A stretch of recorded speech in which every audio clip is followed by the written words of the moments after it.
നമസ്കാരം. 14 വർഷം നീണ്ട ദുരൂഹ മരണങ്ങൾ. ഒരേ കുടുംബത്തിലെ 6 മരണങ്ങളിലേക്ക് അന്വേഷണം എത്തിയത് എങ്ങനെ? നോക്കാം വിശദമായി തന്നെ.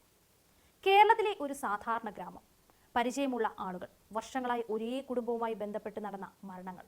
ഓരോ മരണവും അന്ന് സ്വാഭാവികമെന്നായിരുന്നു കരുതിയത്. പക്ഷേ വർഷങ്ങൾ കഴിഞ്ഞപ്പോൾ ആ മരണങ്ങൾ തമ്മിൽ ബന്ധമുണ്ടാകാമെന്ന സംശയം ഉയർന്നു. അവിടെ നിന്നാണ് കേരളത്തെ നടുക്കിയ കൂടത്തായി കേസ് ആരംഭിക്കുന്നത്. കോഴിക്കോട് ജില്ലയിലെ കൂടത്തായി പ്രദേശത്തെ പൊന്നാമറ്റം കുടുംബവുമായി ബന്ധപ്പെട്ട് 6 മരണങ്ങളാണ് പിന്നീട് അന്വേഷണത്തിന്റെ കേന്ദ്ര ബിന്ദുവായത്. 2002 മുതൽ 2016 വരെയുള്ള ഏകദേശം 14 വർഷത്തിനിടെയാണ് ഈ മരണങ്ങൾ നടന്നത്. തുടക്കത്തിൽ ഇവയിൽ പലതും സ്വാഭാവിക മരണങ്ങളായാണ് കണക്കാക്കപ്പെട്ടിരുന്നത്. എന്നാൽ പിന്നീട് മരണങ്ങളുടെ സാഹചര്യങ്ങൾ തമ്മിലുള്ള സാമ്യം ശ്രദ്ധയിൽപ്പെട്ടതോടെ സംശയങ്ങൾ ശക്തമായി. 2002 ആദ്യ മരണം. അന്നമ്മ തോമസ് എന്ന റിട്ടയേർഡ് അധ്യാപികയാണ് മരിച്ചത്. ഭക്ഷണം കഴിച്ചതിന് പിന്നാലെ അസ്വസ്ഥത അനുഭവപ്പെട്ടതായും തുടർന്ന് കുഴഞ്ഞ് വീണതായുമാണ് റിപ്പോർട്ടുകൾ. അന്നത്തെ സാഹചര്യത്തിൽ മരണം സ്വാഭാവികമാണെന്നാണ് കരുതപ്പെട്ടത്. ആദ്യ മരണത്തിന് പിന്നാലെ കുടുംബത്തിൽ ജീവിതം സാധാരണ പോലെ മുന്നോട്ട് പോയി. പക്ഷേ 6 വർഷങ്ങൾക്ക് ശേഷം 2008 അന്നമ്മയുടെ ഭർത്താവ് ടോം തോമസും മരിച്ചു. അദ്ദേഹത്തിനും ഭക്ഷണം കഴിച്ചതിന് പിന്നാലെ അസ്വസ്ഥതയുണ്ടായതായി റിപ്പോർട്ടുകൾ ഉണ്ടായിരുന്നു. അതും അന്ന് സംശയാസ്പദമായ കൊലപാതകമായി പരിഗണിക്കപ്പെട്ടില്ല. പിന്നീട് 2011 ടോം തോമസിന്റെയും അന്നമ്മയുടെയും മകനായ റോയി തോമസ് മരിക്കുന്നു. റോയിയുടെ മരണമാണ് പിന്നീട് ഈ കേസിലെ ഏറ്റവും പ്രധാനപ്പെട്ട വഴിത്തിരിവുകളിലൊന്നായി മാറിയത്. റോയി ഭക്ഷണം കഴിച്ചതിന് പിന്നാലെ ഛർദ്ദിക്കുകയും ഗുരുതരമായ അസ്വസ്ഥത അനുഭവപ്പെടുകയും ചെയ്തു. ആശുപത്രിയിൽ എത്തിച്ചെങ്കിലും ജീവൻ രക്ഷിക്കാനായില്ല. എന്നാൽ റോയിയുടെ മരണത്തിൽ കുടുംബത്തിലെ ചിലർക്ക് സംശയം തോന്നി. തുടർന്ന് പോസ്റ്റ്മോർട്ടം നടത്തി. വിഷാംശത്തിന്റെ സാന്നിധ്യം കണ്ടെത്തിയതോടെ മരണത്തെക്കുറിച്ചുള്ള സംശയം കൂടുതൽ ശക്തമായി. പിന്നീട് നടത്തിയ പരിശോധനകളുടെ അടിസ്ഥാനത്തിൽ റോയിയുടെ മരണത്തിന് സയനൈഡ് വിഷബാധയാണ് കാരണമെന്ന് ഫോറൻസിക് വിദഗ്ധൻ കോടതിയിൽ മൊഴി നൽകിയിട്ടുണ്ട്. എന്നാൽ കഥ അവിടെ അവസാനിക്കുന്നില്ല. 2014 ടോം തോമസിന്റെ ബന്ധുവായ മാത്യുവും മരിച്ചു വീഴുന്നു. പിന്നീട് അതേ വർഷം ആൽഫൈൻ എന്ന ചെറിയ കുട്ടിയും മരണപ്പെടുന്നു. ആൽഫൈന്റെ അമ്മ സിലിയും പിന്നീട് മരണപ്പെട്ടു. ഒന്നിനു പിന്നാലെ മറ്റൊന്ന് എന്ന രീതിയിൽ കുടുംബവുമായി ബന്ധപ്പെട്ട മരണങ്ങൾ നടക്കുകയായിരുന്നു. അപ്പോഴേക്കും ഈ മരണങ്ങളെല്ലാം വെറും യാദൃശ്ചിക സംഭവങ്ങളാണോ എന്ന ചോദ്യമുയർന്നു. കുടുംബത്തിലെ മറ്റൊരു അംഗമായ റോജോ തോമസിനും മരണങ്ങളിൽ സംശയം തോന്നി.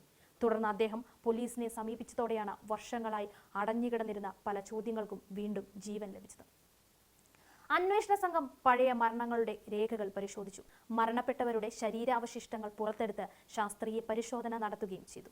2002 മുതൽ 2016 വരെയുള്ള കാലയളവിൽ നടന്ന മരണങ്ങൾ തമ്മിൽ എന്തെങ്കിലും ബന്ധമുണ്ടോ എന്നായിരുന്നു അന്വേഷണത്തിന്റെ പ്രധാന ലക്ഷ്യം. അന്വേഷണം മുന്നോട്ടു പോയതോടെ സംശയത്തിന്റെ നിഴൽ വീണത് ജോളി ജോസഫിലേക്കായിരുന്നു. മരിച്ച റോയി തോമസിന്റെ ഭാര്യയായിരുന്നു ജോളി.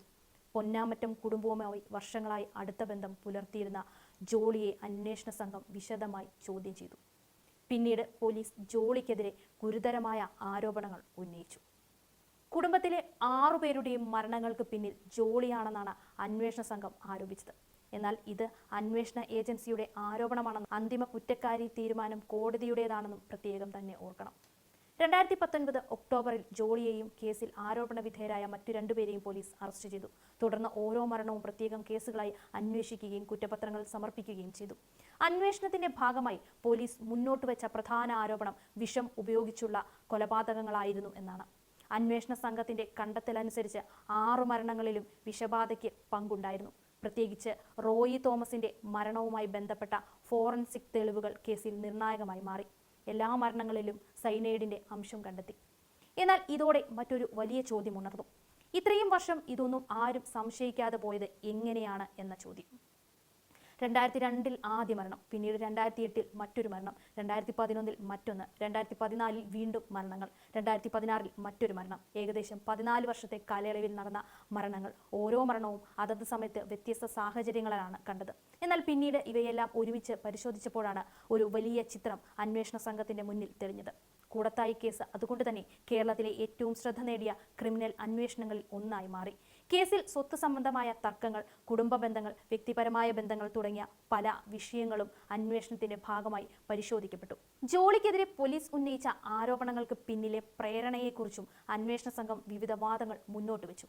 എന്നാൽ ഈ കാര്യങ്ങൾ ഓരോന്നും കോടതിയിൽ തെളിയിക്കപ്പെടേണ്ടതാണ്. ഇവിടെ വളരെ പ്രധാനപ്പെട്ട ഒരു കാര്യം പറയേണ്ടതുണ്ട്. ഒരു പ്രതിക്കെതിരെ പോലീസ് ആരോപണം ഉന്നയിക്കുന്നത് കൊണ്ട് മാത്രം ആ വ്യക്തി നിയമപരമായി കുറ്റക്കാരൻ ആകുന്നില്ല.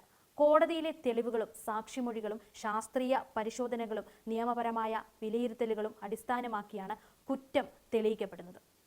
കൂടത്തായി കേസിലും ഇതേ നിയമതത്വമാണ് ബാധകം. കേസിന്റെ വിചാരണ ഇപ്പോഴും കോടതിയിൽ തുടരുകയാണ്.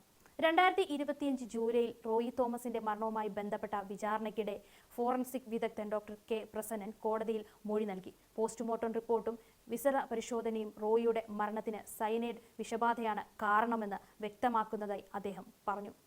അങ്ങനെ നോക്കുമ്പോൾ കൂടത്തായി കേസ് ഒരു കൊലപാതകത്തിന്റെ കഥ മാത്രമല്ല, ഒരു കുടുംബത്തിൽ വർഷങ്ങളായി നടന്ന മരണങ്ങളെ ഒരുമിച്ച് പരിശോധിക്കുമ്പോൾ എങ്ങനെ ഒരു വലിയ അന്വേഷണത്തിലേക്ക് എത്താം എന്നതിന്റെ ഉദാഹരണം കൂടിയാണ്. ആദ്യ മരണം സംഭവിച്ചപ്പോൾ ആരും വലിയ സംശയം പ്രകടിപ്പിച്ചില്ല. രണ്ടാമത്തെ മരണത്തിലും വലിയ അന്വേഷണം ഉണ്ടായില്ല. മൂന്നാമത്തെ മരണത്തിന് ശേഷം ചില ചോദ്യങ്ങൾ ഉയർന്നു. പക്ഷേ ആ ചോദ്യങ്ങൾ വർഷങ്ങൾ കഴിഞ്ഞാണ് ശക്തമായ അന്വേഷണമായി മാറിയത്. ഒടുവിൽ പഴയ കല്ലറകൾ തുറന്നു, പഴയ രേഖകൾ വീണ്ടും പരിശോധിച്ചു, പഴയ മരണങ്ങളുടെ സാഹചര്യങ്ങൾ തമ്മിൽ താരതമ്യം ചെയ്തു, ഫോറൻസിക് പരിശോധനകൾ നടന്നു, ചോദ്യം ചെയ്യലുകൾ നടന്നു, അറസ്റ്റുകൾ ഉണ്ടായി, കുറ്റപത്രങ്ങൾ സമർപ്പിക്കപ്പെട്ടു. പിന്നീട് കേസ് കോടതിയിലെത്തി. ഇന്ന് കൂടത്തായി എന്ന് കേൾക്കുമ്പോൾ കേരളത്തിന്റെ മനസ്സിലേക്ക് വരുന്നത് 6 ദുരൂഹ മരണങ്ങളാണ്. 2002 ആരംഭിച്ച് 2016 വരെ നീണ്ട മരണങ്ങളുടെ പരമ്പര. വർഷങ്ങളോളം സ്വാഭാവിക മരണങ്ങളായി കരുതപ്പെട്ട സംഭവങ്ങളെ വീണ്ടും പരിശോധിച്ചപ്പോൾ ഉയർന്നു വന്ന ഒരു വലിയ അന്വേഷണത്തിന്റെ കഥയാണ് കൂടത്തായി.